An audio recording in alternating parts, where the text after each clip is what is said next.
Hi guys, if you've been waiting to dive into VR, you may be confused by the array of headsets that are out now or have been recently announced.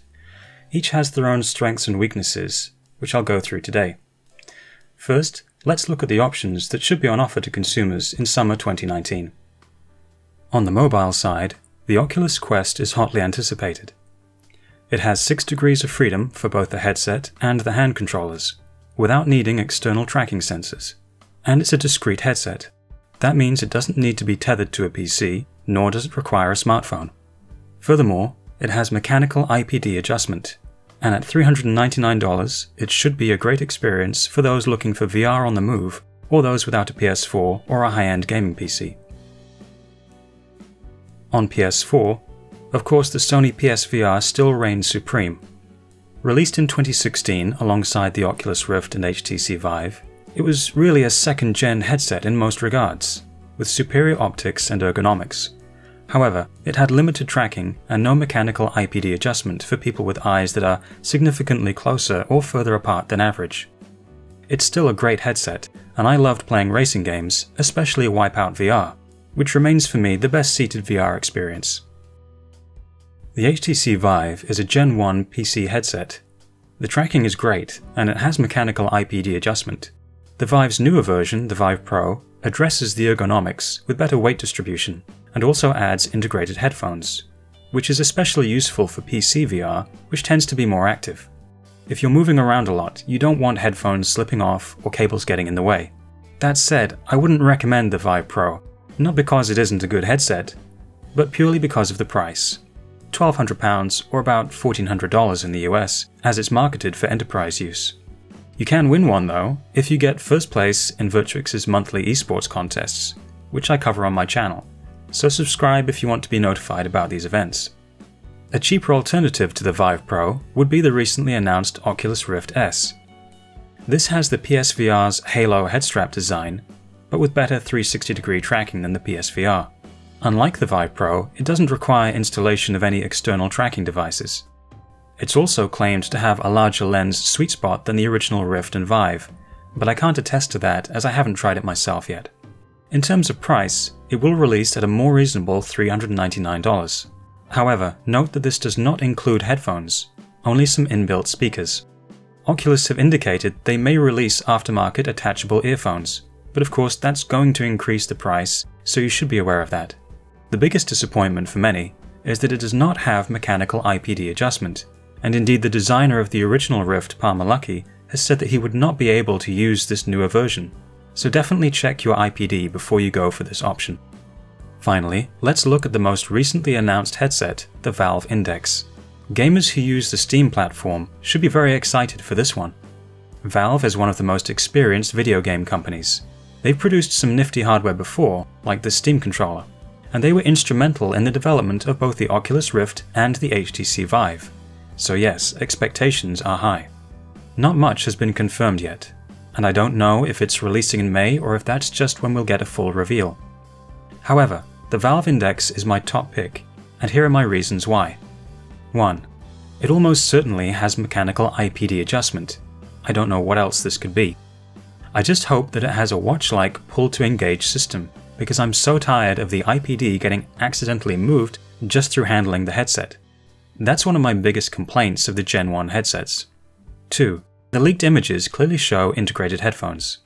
3. Ergonomics.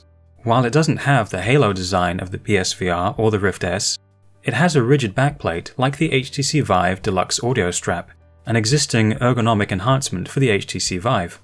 So I would expect comfort to be at least on par with that, if not better. Much will depend on the weight of the face unit, which is yet to be confirmed, but since this is Valve, I would expect it to be lighter. If the Index is priced competitively to the Vive Pro, as I expect it will be, there will be little reason for consumers to purchase the Vive Pro over Valve's headset. 4. Knuckles controllers.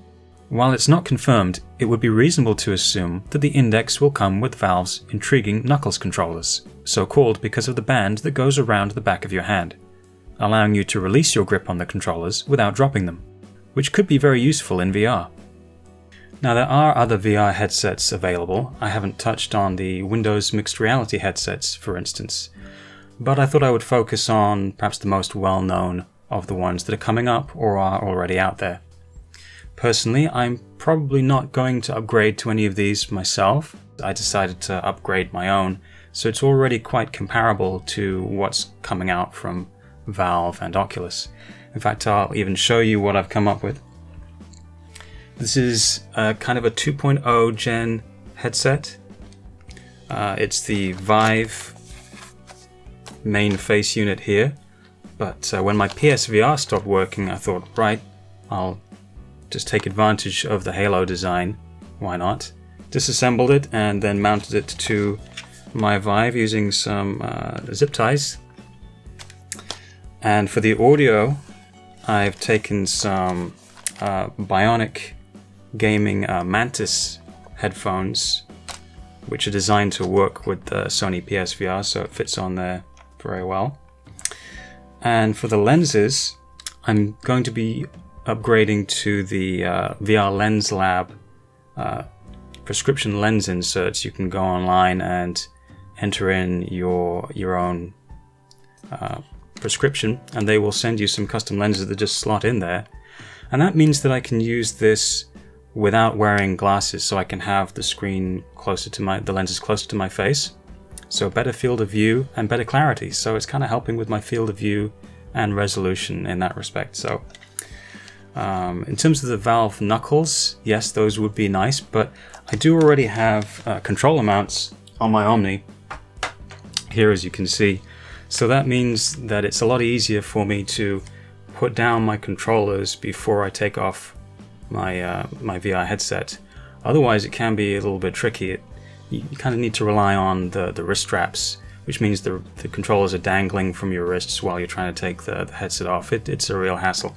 But with this, and the changes I've made to my headset, and I even have a custom hook that I designed so that this would just hang up really easily just above my head when I'm done or when I'm beginning my VR session.